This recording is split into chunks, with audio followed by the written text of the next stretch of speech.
Hey everyone, so I am here in the conference room where we have our meetings at. It's a beautiful hotel built in the 1800s, just stunningly beautiful. Very, very fun. Today we get to go racing over at Circuit of the Americas. We're going to go out on go-karts where you have to wear helmets and all that stuff. Should be a blast because, a lot of people in this room are very competitive like me as far as driving goes.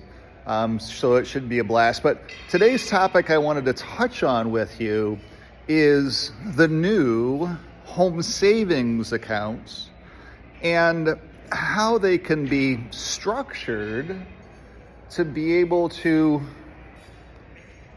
be a great way for younger people to save for a house, and how grandparents and parents can help set up the account to be able to do that. So the biggest thing to think about is that the government of Canada is allowing us to put $8,000 a year into a vehicle, an investment vehicle, to be able to start to save the down payment for that house.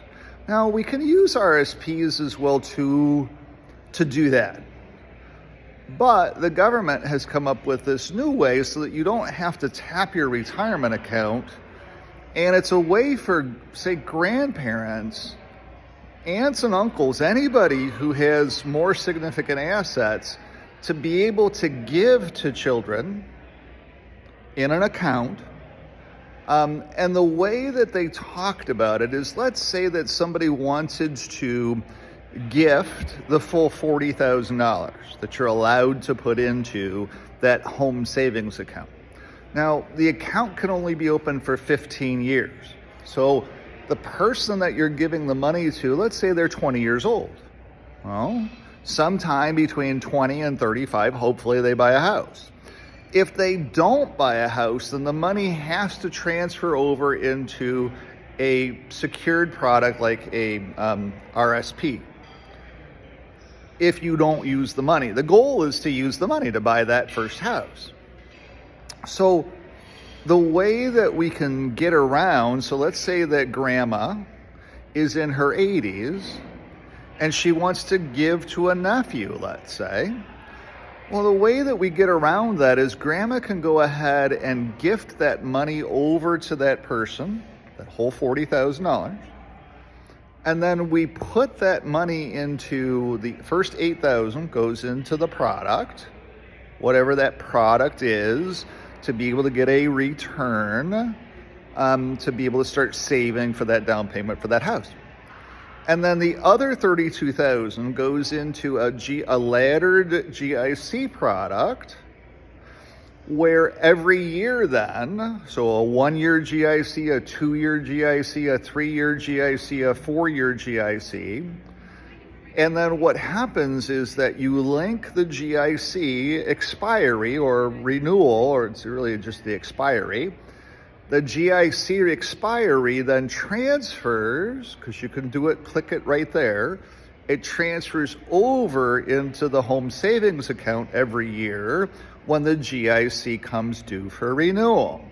So the benefit of that then too is that the GIC is also earning something. So as that money, that $40,000, it actually becomes somewhere around $44,000, $43,000 roughly, without any market gains or anything like that, for that person when they're ready to buy that first house.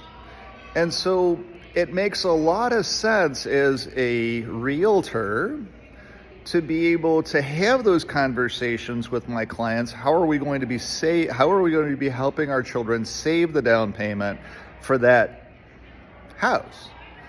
Can we help our 20-year-old who has that first job and take $100 a month and start putting that also into this home savings account so that we can start saving for that down payment up to $40,000 that the government allows us to, In this room, to be honest with you, there's a lot of financial advisors here that would sit there and say, that's such a small amount of money, that I don't really want to have to do that.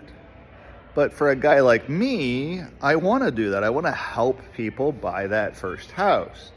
And so at the end of the day, that was one of the new things, or one of the biggest things that we talked about in this room.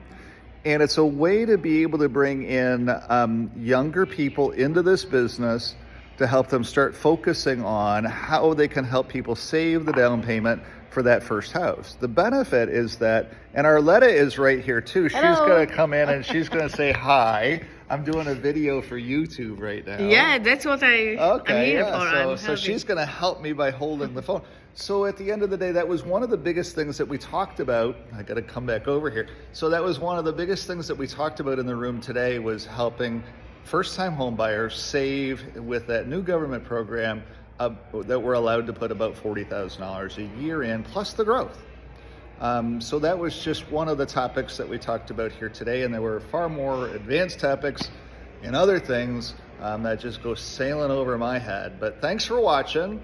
We're gonna go racing go-karts today, and I've already told Arletta here that I'm gonna run her over on the course today. So we're gonna put our helmets on and go drive around. But can I add something? Sure. For example, husband and wife. Husband bought the house. Yep. And wife never owned the house. Yes. She's not eligible. Yeah, so that's another point. So Yeah. the wife, if she shows up on title, then she's she's bought a house. And a lot of people don't think about that. They think, hey, I'm married, so I want to put my wife on title too. As soon as she's on title, she doesn't qualify. She's not a first-time home buyer then. She's on title with her husband. So or if she's on title not- with her friends. But if she's not on title for that first house, and then there are going to be ways, the government's going to come up with different ways to be able to re-qualify a first-time home buyer. Right now, it just got started. So they're very strict with their rules, but over time, the rules will be able to widen out a little bit as well, too. Good job. Yep. Bravo. Perfect. See you later.